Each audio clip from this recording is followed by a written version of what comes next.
E aí, pessoal, tudo bem? Eu sou o professor André Rosa, da parte de Ciências Humanas, da área de História, e eu estou com você, focado no Enem.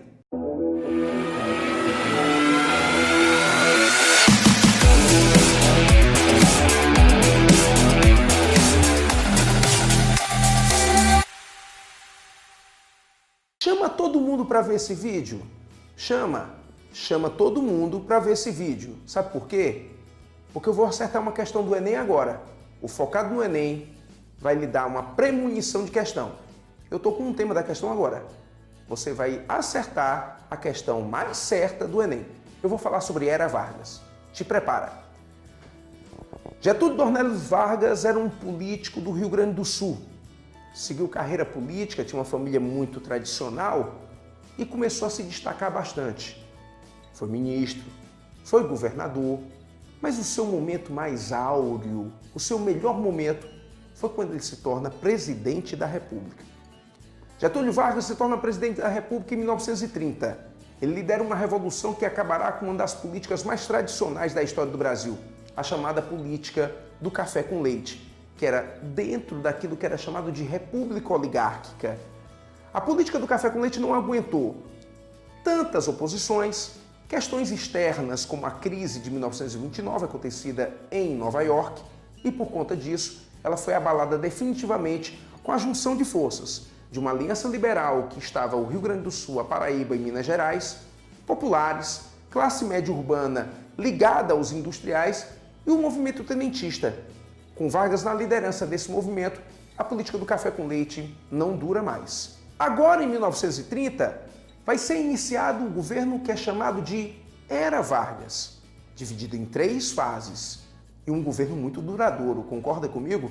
15 anos, ininterruptamente. Vamos ver essas fases e como elas começaram. A primeira fase de Vargas é chamada governo provisório. Ela começou com a Revolução. Vargas tinha uma missão: fazer uma nova Constituição para o Brasil. A da República Velha estava velha. Em 1891 não servia mais. Essa Constituição não deveria mais existir. Então, eles começaram a fazer uma nova Constituição. Será? Na verdade, Vargas, ele começou a criar ambiente, criar força, criar ministérios, poderes para ele mesmo. O Ministério do Trabalho, por exemplo, foi criado por ele. E futuramente as leis trabalhistas. Eu digo futuramente porque eu ainda estou iniciando esse governo. No caso, Vargas começou, claro, a dizer: vou fazer a Constituição, mas onde ela estava? Assim perguntava o governo de São Paulo. E aí você diz: o quê? Como assim? O que é que tem São Paulo a ver com isso? Se lembra da República Velha, da República Oligárquica, da política do café com leite, que a Revolução de 30 acabou? Pois é, a liderança dessa política era feita pelo Estado de São Paulo. Quando Vargas venceu, São Paulo perdeu. E aí, com a demora que existia da Constituição, São Paulo disse: eu quero essa Constituição, quero participar dela, quero, quem sabe, voltar ao poder. Então São Paulo irá fazer, em 1932, a chamada Revolução Constitucionalista. E essa revolução era para pressionar o governo do Vargas para fazer uma revolução. É claro, uma revolução nas leis, uma revolução agora na legislação brasileira. A Constituição tinha que sair, e sairá, mas no tempo do Vargas. Vargas irá fazer uma Constituição só em 1934, e ainda copiada de uma Constituição alemã. Por isso ela recebe um apelido, é chamado de Constituição Weimar, ou Weimar, em 1934. Coisas importantes sobre ela. Agora, nessa Constituição, a mulher pode votar, e o voto agora é secreto. Mas só que o Vargas conseguirá uma outra coisa também. Nessa Constituição, o voto era direto, mas ele conseguirá, com a Assembleia Nacional Constituinte, que a primeira eleição fosse com voto indireto. E diz aí quem foi candidato. E aí, ele, como candidato, venceu a eleição, tornou-se presidente de novo, e agora começa a segunda fase, que é a fase do governo constitucional. Eu já tenho agora uma Constituição, por isso faz sentido o nome. Destaques para essa fase: uma luta partidária entre 2 facções políticas completamente opostas. A Ação Integralista Brasileira, representando o fascismo, que era inspirado até mesmo no processo italiano, portanto no processo de Benedito Mussolini, e a Aliança Nacional Libertadora de Luiz Carlos Prestes, um antigo tenentista que agora virou do Partido Comunista. Era o Cavaleiro da Esperança, só que nenhum dos dois tiveram êxito.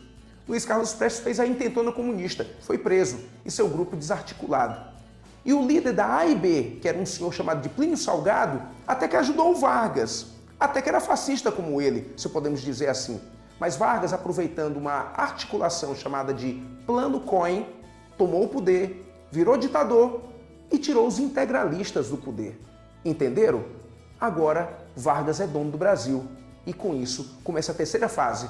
É um Estado novo, um novo governo. Vargas é ditador e começa a emblemar sua força através de uma política que até hoje é conhecida, chamada de populismo. Vargas é populista. Vargas é a indústria, Vargas é o Estado, Vargas é o povo.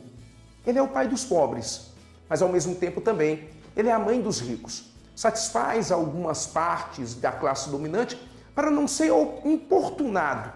Mas no final das contas o poder estava realmente nas suas mãos e o povo adorava.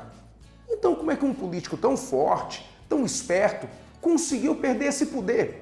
Estava tanto tempo no poder e, pelo menos se dizia, controlando as fontes de comunicação, a propaganda, e todo mundo gostava dele. Na verdade, o que acabou com Vargas foi exatamente o meio externo. Foi a Segunda Guerra Mundial. Os Estados Unidos acabam forçando Vargas a entrar na Segunda Guerra, e ao entrar na Segunda Guerra, ele acaba entrando num momento contraditório.